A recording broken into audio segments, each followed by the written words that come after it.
All right, everyone. Thanks for tuning in to what used to be Colorado Hunting Hub. And now we have changed our name. And we'll explain a little bit more in a minute. But our name is now the Western Hunting Hub Podcast. And I have Draya with us today. And she is co-host for this episode, but will be hosting many of her own. So, Draya, you were in an episode before, but now you're on the team, and I'm on the we team. we've been chatting a lot in the last month or so, 2 months, and been talking about this. And finally, now we're kind of launching some of this, so some changes and whatnot. But for those of you who have not heard the episode that we did a while back with Dre on some elk hunting tactics and things, give us a little intro who you are. Introduce yourself. Absolutely. Yeah, for those of you guys who missed the past episode where I kind of gave a little history on myself, who I am, where I'm from, I'll do it again so you guys can kind of have an introduction of who is this girl joining Clint on this podcast. So I grew up in Washington State. I grew up in a hunting family. We grew up on 10 acres of land. So I've been a hunter and gatherer my entire life. Moved out to Colorado in 2012 and kind of jumped right into the seasonal work, as a lot of people do when they came here, and started working as a hunting guide a few years back and realized that's my passion. I always knew it was my passion, but I realized that was my calling, and working in the hunting industry, meeting people, talking to people from all over the world, and actually ended up meeting Clint, sold him some antlers, and that's kind of how this connection all started, which I'm super grateful for. I'm really excited to be a part of this team and talk to people from all over the place about hunting. Yeah, because you never know how people get into the place that they got. Like you talk, I'm not talking to Randy Newberg, but I don't think You he's never know. got the time of day. Maybe someday, but Never know. how he got into the industry, how different folks get into the industry. I wouldn't say I'm really in the industry at this point. Maybe we are. I don't know. Maybe we're just. Maybe, yes, we are. We totally are. We are. We're just small Absolutely. players. We're small players in the Yes. industry, Yes. but we both have a growth mindset and want to share and preserve this hunting heritage that we have. So 100%. I am super pumped to be working with you on this stuff, because as an individual, any individual, you can only go so far, and if you want to grow something, it kind of takes a team. So we've got a Exactly. team now, and we've got ideas and diverse perspectives. So kind of the reason why this is all happening is one, you and I met and we started talking, and like we said, we have a growth mindset and want to reach more people. We've had some really good feedback from you guys, from Colorado listeners, and a majority of us, all of you guys, are Colorado listeners, which is awesome. And I know there's a lot of you that like that. And guess what? I'm still going to be hunting in Colorado. Dre is going to be doing most of her hunting in Colorado, so it'll be pretty much related to Colorado most of the time. But we are going to open that up to many Western states. And I didn't tell anyone this yet on any of our episodes, but I moved. So that's kind of a big deal. That was the other thing that sparked it. I am Yeah. now working for the South Dakota Game Fish and Parks in Rapid City, South Dakota. And I still consider that a part of the Western states. It's not necessarily one of those Colorado destination-like states where you go for elk hunting, but it is a destination state for pheasants.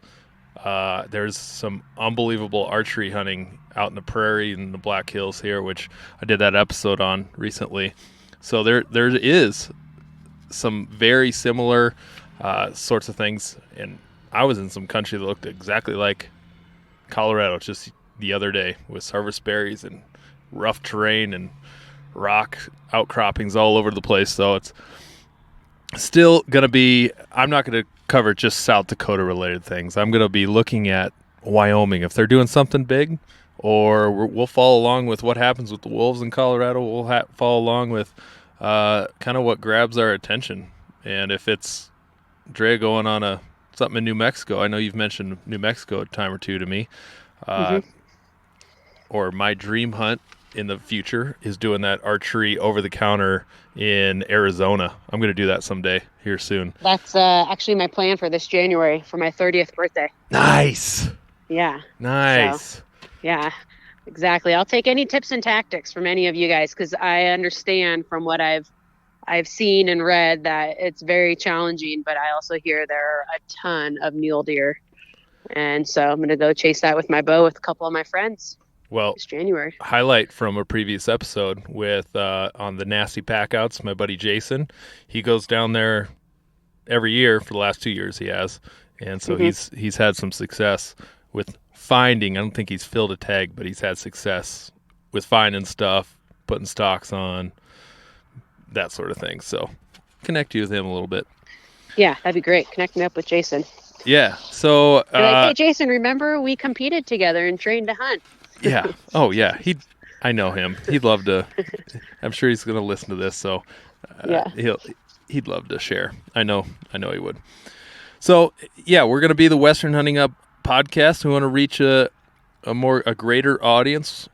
We want to reach those in Wyoming and Utah and all those folks that are also doing Western hunting that is very similar to Colorado. So that's an important deal for us for growth, and we're going to keep some of the similar related things. We want to make sure we're providing educational material that people can stay up to date on, they can learn from, or we just share some hunting stories that are just fun to hear.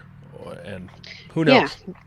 Be educated through entertaining stories as well, you know? Absolutely. So that's new. It's all new, and It's exciting. we did have an episode here that we wanted to, or a topic that we wanted to share with you all in this episode, just around some hunts that we've been doing, and then also some affordable hunts. So, Dre, you were just on a duck hunt. We heard your puppy there barking in the background just a minute ago. You Hmm. got a cute little pup there that is earning his stripes, I guess you could say, and figuring things out in the world. So, what did you go do last weekend? Yeah. So, my good friends at Rocky Mountain Sportswomen, Elena and Jamie, the founder and co founder, and myself, we joined up with these two girls, Erin and Annie. They actually live on the Front Range and they are big waterfowl hunters. Jamie, she's had a lot of exposure to it, but Elena and I, we really haven't had a lot of exposure to waterfowl hunting. So something new for us. Remy, she's only 10 months old. She hasn't had a lot of exposure to guns in general. And so this was her first duck hunt. It was really awesome to see her. Like, she was so in tune. She knew exactly what was going on. She retrieved 3 of the 7 birds. That was a really, really big, proud moment for me. It was great to see her working, especially at 10 months old, No you kidding. know. And so I'm really excited. I've got her a little blind and I'm going to start working with her, and hopefully we'll get a lot more birds in the future. But the coolest thing about this duck hunt in particular is we met Erin and Annie through social media, through Instagram. And so they were like-minded women that found Rocky Mountain Sportswomen, which is the organization here in Steamboat that I'm an ambassador for. And they found them on social media and started tagging each other in posts. And then, of course, that led to conversation. And then it was like, hey, let's go on a duck hunt together. You want to come out? You want to do some calling, kind of teach us your ways. As I said, Elena and I were pretty new at it ourselves. So we didn't have any decoys. We didn't have any calls. And so they came out and we had an amazing weekend hunting birds, hanging out. We had a big feast here at my house after our successful hunt. We cooked up some duck, and really cool to go from complete strangers to now lifelong friends, all because of 2 days of hunting together. I've kind of looked at some of the time that I spend in a day. Like I just got done with a Black Hills archery hunt with a buddy, and I mean we were there 3 days, and that from like 6 in the morning till, well, it was Thanksgiving, so we got home by Mm-hmm. like 4 or 5. I mean, that's Mhm. some serious hours you're spending with one person. there's Mhm. there's a lot of people Yeah. that don't spend that many hours in a week with their spouse. So Right. you really get to know people and get comfortable Mhm. with them, and or not, which Or not, you find out very quickly. We're sitting in the blind and we're laughing and we're having a good time. We're not super serious like a lot of people are. We're out there like having fun, getting to know each other. And by the looks of it, like you would think that we have all known each other for a long time, but we had only known each other for like 24 hours and it was pretty great. that's a future episode is Hmm. finding hunting buddies. That's on my list for sure. Finding them or like how to be a good hunting buddy, because Hmm. Right. I do so many solo hunts. I wish I had a group that was like my group and I got my Hmm. hunting buddies, but I don't think I go in groups of more than a pair Hmm. actually anymore. Yeah. So it's um, kind of a bummer. It takes even someone like myself who's been hunting my whole life. It's tough to find a group and a place that will welcome you in. That will, Hmm. yeah. And something else that I forgot to talk about is the reason why we are doing some of this is you've got the female perspective, the a totally uh, different eyes on and ears on what you go through being a woman in the field, and so that is kind of a rarity in any podcast. So that's going to give us our niche in this field, I think, to hear your perspective on things and to hear my perspective on things. Because dang, I don't. I was an awkward kid in middle school, high school. Right. So, I'm excited to learn from you as well as I'm sure our listeners are as well. Total side note. So I'm sitting here in the parking lot at work and on my lunch break, and I swear, dude just dry fired his bow on our archery range. Really? Yeah, I'm about Oh, 80 yards away from it, and I just heard this oh big no. old whack, and everybody's looking at him, checking out his bow. I think No he good. dry fired it. Bummer.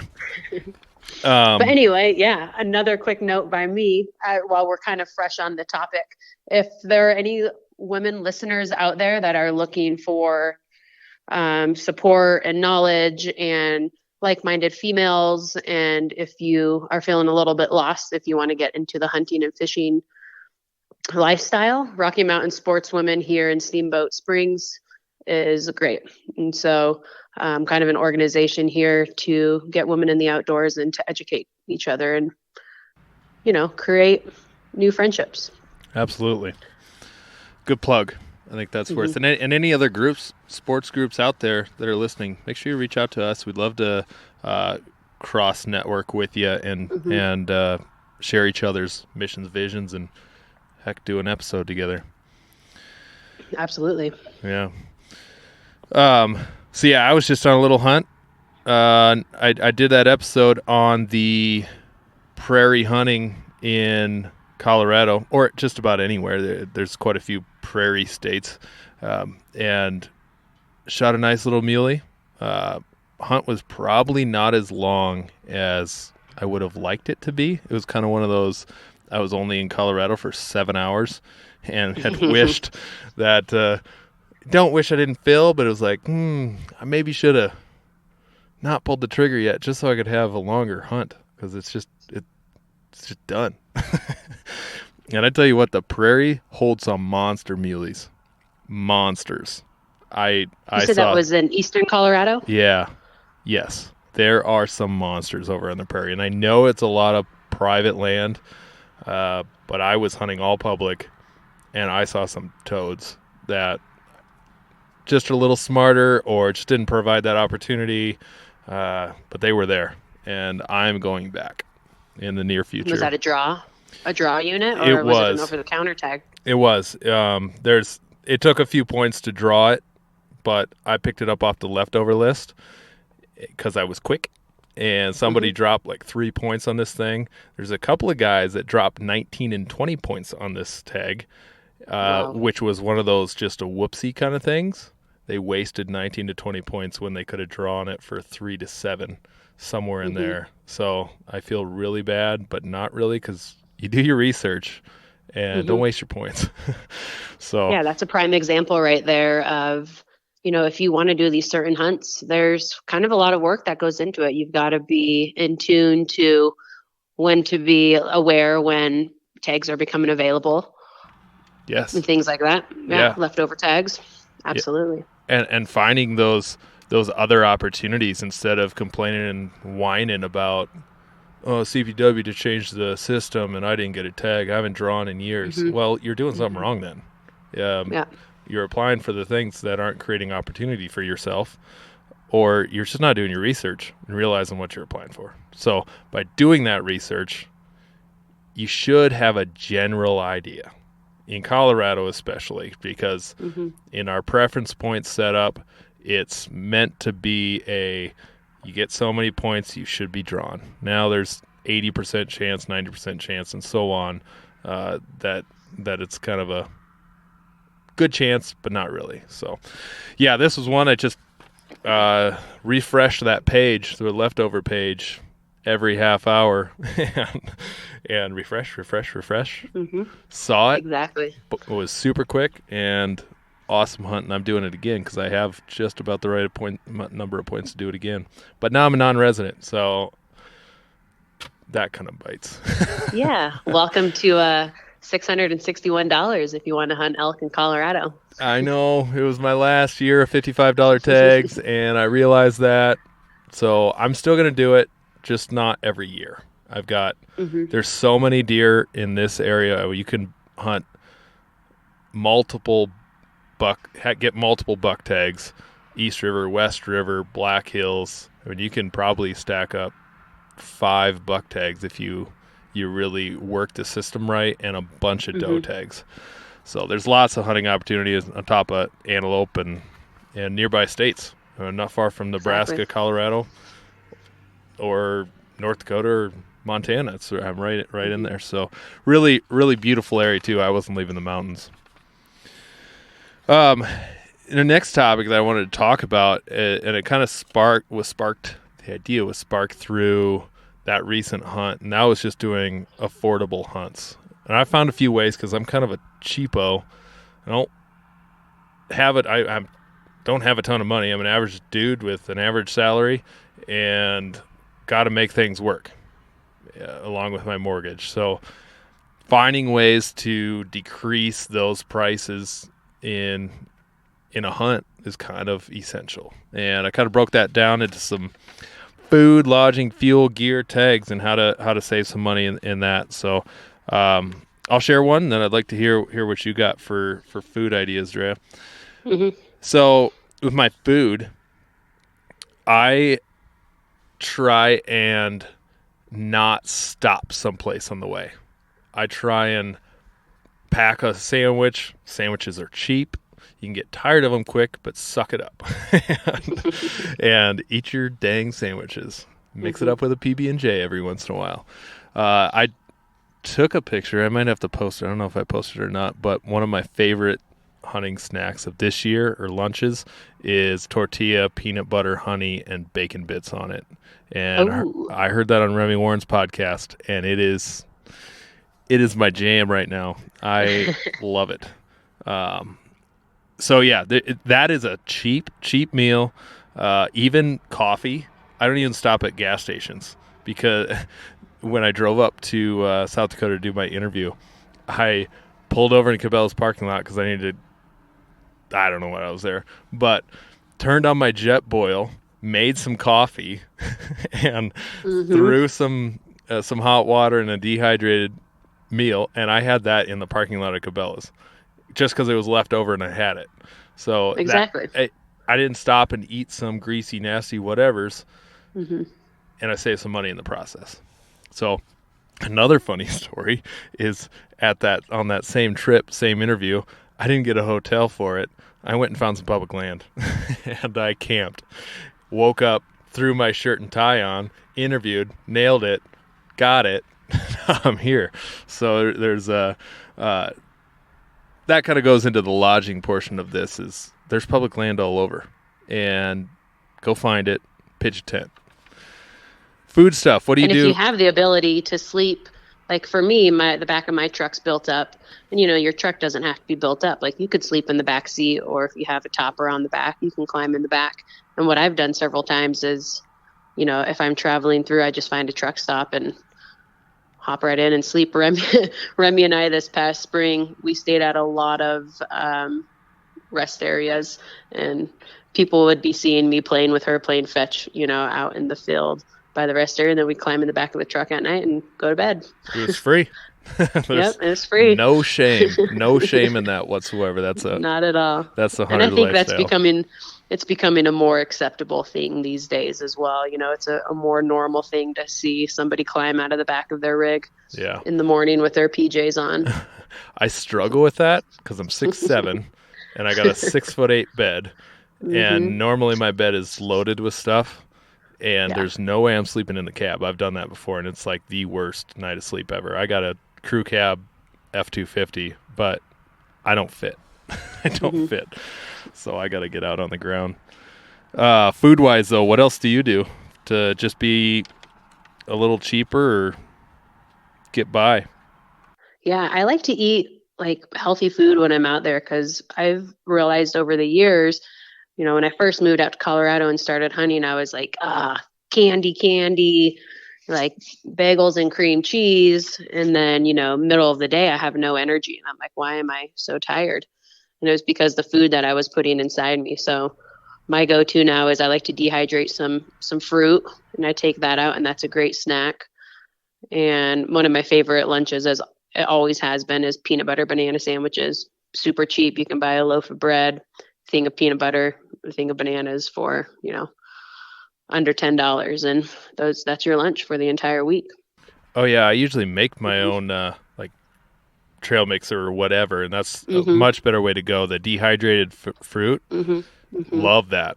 Like I just ate one of those little fruit leather whatevers from Stretch Island, whatever. I don't know. You can totally make those. Just puree and some fruit and throw it in a dehydrator, and you got a fruit roll up that's got no artificial sugars in it. Or I'm big on dehydrated peaches, dehydrated apples, and dehydrated bananas. Those are my go-to. Much cheaper than buying them. And then if you have, wild game in your freezer, make up some jerky for your trip instead of going to the store and buying a pack of jerky for $10. That's going to last you 2 days. Exactly. You can eat your own wild game, and it's insane the energy that wild game gives you. The other night after we got done having our duck dinner, I was like, man, I want to go hike a mountain. I've got so much energy right now. I feel like I can fly around. Yeah, I heard something. And I feel the same way when I'm in the mountains and I'm having deer jerky or elk jerky. It's good, clean, organic meat, and I'm not feeling like this sugar rush and then the sugar low. And I'm really interested to test this out a little bit because I haven't paid too terrible much attention to it, but we know that wild game is loaded with more nutritional value. But trying to just test out to see if, because I heard this somewhere with some podcast, I don't know, that you don't have to eat as much. When I go to Texas Roadhouse, give me this 16-ounce ribeye. I don't know if I could eat a 16-ounce hunk of meat from my elk. Maybe, I don't know. Maybe I could. But I've heard that is just a little bit more filling due to it's not as dumbed down, you could say, I guess. It's not as hidden with or lost all that flavor and the nutritional value along the way in the process. But by having something that is loaded with that nutritional value, that I guess it fills you up some more. So I'm interested to kind of test that out a little bit. The other thing that I do is make a grocery list and stick to it. Pretty easy for me to head over to the Little Debbie's and throw in a couple extra boxes. So sticking to a grocery list for sure is something that has helped. Because I put together a while back, and some of you can check it out. There's a gear list, and I've posted it on every episode. I actually reference that gear list myself for every hunt just to make sure I got everything. And then Also, those little reminders that I find of a good snack or a good meal, I throw it on that list, and so there's a reference there for those of you that want to check that out. It's been helpful for myself. It was mostly geared around bow hunting, archery hunting in the mountains, but there's a couple things you can kick out or throw in if you're rifle hunting. So My go-to snack this year for a backcountry hunt was my mom made me these phenomenal cookies, and I'm going to make them every year now for hunting season. They've got oatmeal in them. They've got almonds. I think they've got pecans. I think she threw some chia seeds in there, and then of course you got to have like M&Ms or of some sort of yeah, sweet part. But I bought these little peanut butter packets, and if I really needed some energy, I did a backcountry hunt with my friend, and we were packing in, and we had the final push of the day. And those cookies, one of those cookies with a packet of peanut butter, I felt like I was invincible. I was like, all right, let's go. And I've got a sweet tooth. So making up a batch of cookies at the beginning of the season, you're set to go. A couple cookies a day gives you a little boost in your energy. And it's pretty cost efficient as well. nice. I could enjoy some of those. I would. Mm-hmm. I think I could. So fuel. Any tips in saving fuel as far as the trip to? So then I'll share mine. Like I said, is that try and hunt with another buddy, but if not, it's a lot of solo stuff. So if you can just hunt with someone right there, you split your fuel costs in half. Or if it's with a group of people, trying to just hunt in a group. So plan a hunt with a buddy to go to Colorado or Wyoming or wherever to go have that Western experience, and or even try not to just meet somebody at your hunting spot. If it's afternoon hunts because you do live in the mountains, then try not to meet. Pick someone up. I mean that's $30 for an hour trip or something, in fuel easily. So couple hour trip, dropping $100 here and there throughout the season, that's going to add up quite a bit. So definitely trying to split that up. Also, in my recent travels, I've noticed differences in gas prices pretty significantly. So using Gas Buddy, the app, just to find those cheaper gas stations along the way, and then plan that out. So if you're coming through Fort Morgan, east of the Front Range in Colorado, there's one station there that's like 30 cents more than the next station. Wow. And I didn't realize this Gas Buddy app was a thing. Yeah. So you can go find some cheaper, I think that's what it's called, but go find the cheaper gas and plan your stops. That's totally a way to save you $10 along the way. That's one meal. Or if it is $10, there's your $10 if you wanted to go out to a local bar and support that economy. I know a buddy was just here in Colorado or South Dakota. I don't even know what state I'm in. But just here in South Dakota, and he likes to go to the little local bars and have a burger and some beer and support their local economies, because those little towns kind of rely on it. So if you can afford it, throw in one night go to town and get a burger. It lifts your spirits, tastes good, supports the local economy. So I think that's a good thing to do. Next on my list is the gear. And I've said this before in previous gear episodes that I am subject to the advertisements. I am a victim in that way. I like First Light gear. I like my Hoyt bow. I really like good gear, and it's super expensive. But one thing that I've noticed that has cut down on my gear needs significantly is I'm still using the same Remington 700 30-06 that I had from when I was a kid. I've thrown on new scopes, thrown on a new trigger, and it's a killer. It is an absolute killer. So that's been one thing is, do we really need 10 guns in the gun safe? I love guns and I love having multiple around, but I don't need a new gun every year necessarily. And I know there's a lot of people that would disagree with me there, but if you got the money, do it by all means. I just don't have the money to buy a new good rifle every year. So what's your take on gear purchasing and cost of that. Absolutely. So it's kind of a funny story. Growing up, I had mentioned that I grew up in a hunting family, come from a big family. And so what mom would do is she would sew us pants and jackets and shirts. And of course, they were all universal sizes. And there's some pretty funny photos of me with, pants that are cranked all the way up to my chest because I'm so short, and she's not going to make a size for everyone. And Yeah. so growing up was always just like big and baggy and sweaty and smelly. And over the years, as I started hunting more, became a guide, and I was in the field 3 months continuously all the way archery season through rifle. As a guide, you do get discounted gear. And so for me, that's kind of when I realized good gear is very important and it lasts a long time. Unfortunately, for a lot of you guys who aren't guides, you're not going to get those discounts. But what I recommend to my friends and to my clients is throughout the year, just buy a shirt here, maybe buy a pair of pants there. So you're not spending $1,000 one time. There are people who do giveaways like we'll be doing soon. Darn right. Keep your eye out for those giveaways, a pair of binoculars, supplements, or, gear here and there that's going to be up. I see giveaways all the time. So that's another thing as well, is just to keep your eyes open on that. Buy your gear throughout the year so you're not having to buy $1,000 worth of gear right before season. Good gear goes a long way, and it really improves your hunting. You can go further. You can sit through a snowstorm and be comfortable. You can sit through a rainstorm and be comfortable.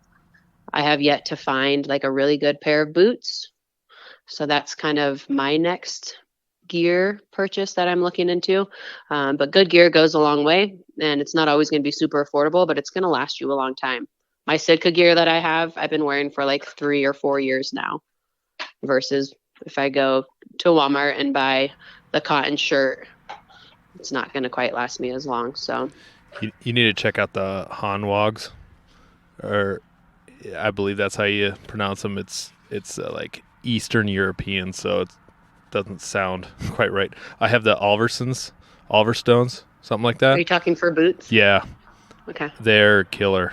They are really nice, and I won them at an archery competition a while back, or not, just a couple of years ago, and they're a solid pair of boot. I am very pleased with them. So, anyone know anyone from Hanwag? Let me know. Yeah. I want to reach out and talk to them. Let us know. Yeah, absolutely. Because Are those waterproof? Yeah.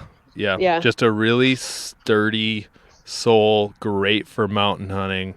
I haven't worn them much this year because it's not too much for rocks. I need something a little softer sole for quiet stalking through leaves and pine needles and things.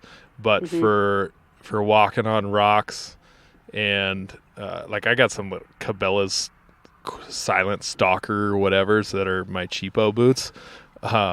Walking up some rocks, I was slipping all over the place. Like, oh my gosh, my regular Alversons have some serious grip to them, and I prefer those. Just a little different boot that not many people know about. I saw Born and Raised guys are really pushing them, so they might be working with them a little bit. But a solid boot. And that's some rainy country that they're hunting into. It's very wet over there. So if their feet stay dry after a day's hunt, I think my feet here in Colorado will stay dry. Yeah. And one thing to keep in mind though with gear is that if it keeps you from doing it, then buy the cheaper. I know it's maybe not the $50 good ammo, but if that's a make it or break it kind of thing that keeps you out of the field, then I'd advocate for the cheaper something or whatever. You got to get in the field. So a round that I have been obsessed with lately for my 30-06 is Barnes. I have been dropping stuff in its tracks with that, and I don't know if it's my 30-06 or those rounds, but they mushroom like so perfectly, and they're not the most expensive bullet and they're not the cheapest, so I think they're a pretty middle of the road solid round. I really like them. Yeah, I would like to give a shout out actually to Camo Fire. That's a website Oh yeah. that you can go online and they have like a deal of the day. Some days it's all Sitka gear and it's 50% off. Some days it's all archery stuff. Some days it's mossy oak. Another day it might be all optics. But every day it's a different deal. And it's one of those things where if you don't want to spend as much money, you've got to be on top of it. You've got to be checking out the website consistently if there's a certain piece of gear that you're looking for. But my buddy, he led me on to Camo Fire, and I've actually gotten some equipment for my bow off of there, like for 50% off, and it's good quality equipment. So Yeah. there are resources out there, and a lot of it is just being in tune and paying attention and looking around. And once you find it, being persistent. And not to mention used gear also Mm-hmm. is pretty Yeah. solid. I mean, you can go buy a used gun or Mm-hmm. used tent. Used tents are one of those really good things to buy used instead of Mm-hmm. spending $400 for a new Big Agnes. I mean, I've seen some of those for half price easily on Mm-hmm. Facebook Marketplace or something like that. Especially in Colorado, you got so many people that everyone owns a tent. Mm-hmm. It's like Mm-hmm. Minnesotans and their boats. Everybody has a Yeah. boat in Minnesota. Everybody's got a tent in Yeah. Colorado. Mm-hmm. So, Yeah. and then, Steep and Cheap is another one oh as yeah, well. yeah. Steep and Cheap is good. I've gotten it. Actually, my tent and my sleeping bag is off of Steep and Cheap. They've got Big Agnes, they've got Marmot, they've got North Face, everything. And they kind of do the same thing where it's a deal of the day and it's all good gear that's all the way up to 80% off. So, but that's another thing is it's not a guarantee. You got to go on there, you got to be persistent. But I have found Camo Fire and Steep and Cheap have been two of the websites where I've been able to get really good gear discounted. Yeah. And the last topic I had around that and saving some money is around your tags. Now, obviously, you can't get a discount on your tag alone, but maybe you don't add on another tag. Mm-hmm. I know that takes away opportunity, but if you're looking for an affordable hunt, don't buy an extra two tags that go along with it. I personally have found that I really like to just buy one tag and focus on that animal. Mm-hmm. Or if you're like my buddy and old neighbor, he always seems to see the wrong animal at the wrong time with the wrong tag. So I know that happened to him this year with a big 6-point bull when he just stared at Mm-hmm. it. So sorry, Danny. It's a bummer. Yeah. So, and I know that's the case, but again, if it's a matter of you going or not going, just buy the one tag. Because I'm now on that Mm-hmm. boat of spending the $600 on a tag, and I may not add on or go apply for a deer tag in that same unit. I will not do that. Mm-hmm.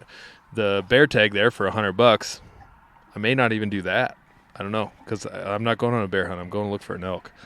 Mm-hmm. Yeah, and so just a way What if to. you stumble upon a bear while you're elk I hunting? know.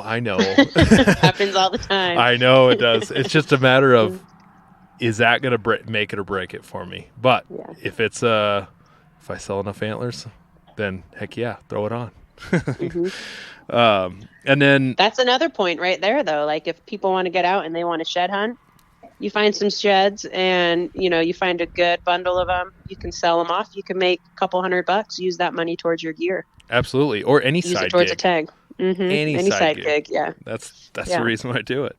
Mm-hmm. The other little trick I found out is to spread those expenses out, just like you said with gear. Apply, and then it runs your card in what is it, June or whatever, and then don't wait to right before your hunt to pick up your archery tag if it's an over the counter. Try and spread those out, and I know it's the same amount, but spread out is a little bit easier to do over time than all at once. Another thought is trying to find some hunts that are within a reasonable drive, and that's literally the reason why I picked out that deer tag this year, because it's 4 hours south of where I am in Rapid City, South Dakota here, Mm-hmm. and it was 4 hours. I did this quick, easy trip, and I got my hunt in, and I did it for pretty darn affordable. So trying to find some of those things that are close by, nearby, that I really enjoy doing that, just because then you also learn an area. You can go back to it more frequently. Another Another thought I had was just to compare out-of-state tags. By looking at all the different states, you can find Mm-hmm. some pretty affordable options and where the over-the-counters are, where the those unique opportunities like a bear hunt in Colorado for $100. If you're wanting a bear, Colorado's loaded with bears. I know you Yeah, can't do it we've in the got so many. yeah, I know you can't do it in the spring, but it's a great hunt, great opportunity. I've seen Mm-hmm. tons of really nice bears, so that's where I'd be going. So yeah, that's just a couple little ways of saving some money and getting some hunts done. This year, I think, has been a pretty awesome year for both of us. We've both been blessed in filling some tags, and it's been a great hunt so far, or great season so far. That just came down to, I think, both of us doing our homework, getting good tags, Mm-hmm. and working at it. So I am excited about what we got going on, and excited about hearing from you all, just to hear what you like, what you don't like, what you want to hear. Appreciate you all for listening, and if you wouldn't mind, like, subscribe on whatever you listen to. All right, Drea. Till next time. Thanks for Sounds good. chatting with me on this, and we'll do it again. All right, have a great day, man. To the land, but it ain't my ground. This is God's country.